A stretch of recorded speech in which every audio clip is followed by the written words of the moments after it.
C'est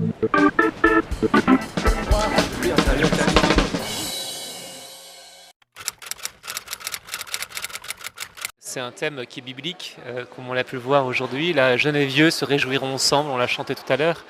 Donc c'est un thème propre à l'Église et puis propre à Dieu qui cherche vraiment à unifier l'ensemble du peuple de Dieu. Et donc à partir de ce qu'on disait ce matin, des remarques de théologien Romano Guardini, qu'à chaque âge il y a sa grâce propre. Et à chaque âge, eh bien, on a à vivre ce qu'on a à vivre. Et il n'y a pas un âge qui prédomine sur l'autre. Donc la jeunesse n'est pas plus importante que la vieillesse. Et c'est apprendre ainsi ensemble vraiment à se tourner vers Dieu. Alors le pape François, dans un bouquin qui est une série d'interviews qui a été regroupée dans un livre qui s'appelle Dieu et jeunes, dit qu'il faut, dans cette relation entre les jeunes et les plus anciens, une révolution de la tendresse. Que les jeunes doivent avoir pour les personnes plus anciennes, plus âgées, vraiment son regard tendre, et les jeunes aussi, et les personnes plus âgées, un regard tendre sur les jeunes.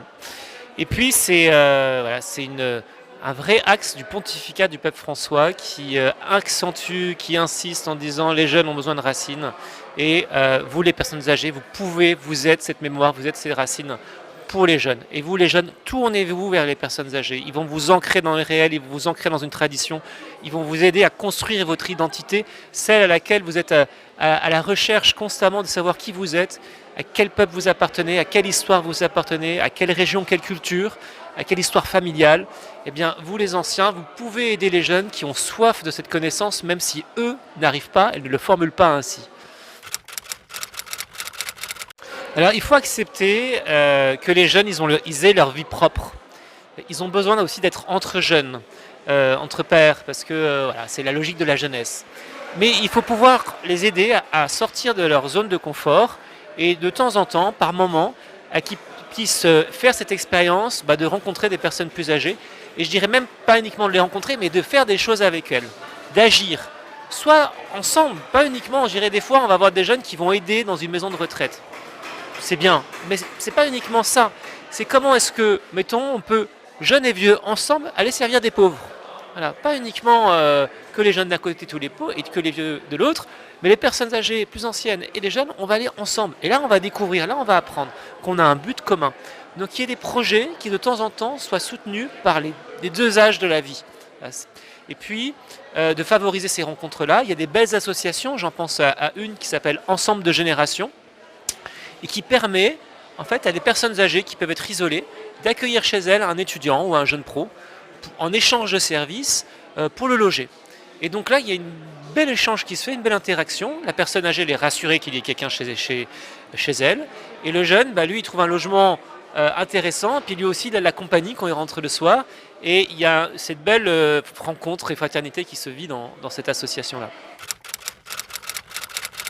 Il y a un lieu qui est important, qui est, je dirais, facile, pas facile, mais qui est immédiat, c'est le lieu de la famille.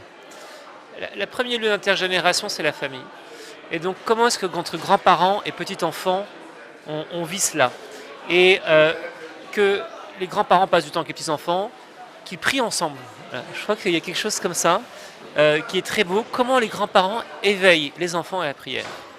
On se balade, on rentre dans une église, et on dit à son petit-fils ou à sa petite-fille, bon viens, allez, on va déposer une bougie devant la Vierge Marie. Tout le monde peut déposer une bougie. Et on va prier ensemble. Pourquoi? On va prier pour ta rentrée de classe, là, c'est la rentrée. On va prier pour un ami, t'as pas un ami malade, voilà. Et qu'on rentre dans cette intimité du lien avec Dieu, dans la relation entre petit enfant et grands-parents. Et là, il y a quelque chose qui se joue aussi, qui va construire ce lien. Et les enfants vont grandir avec la perception de grands-parents qui sont proches.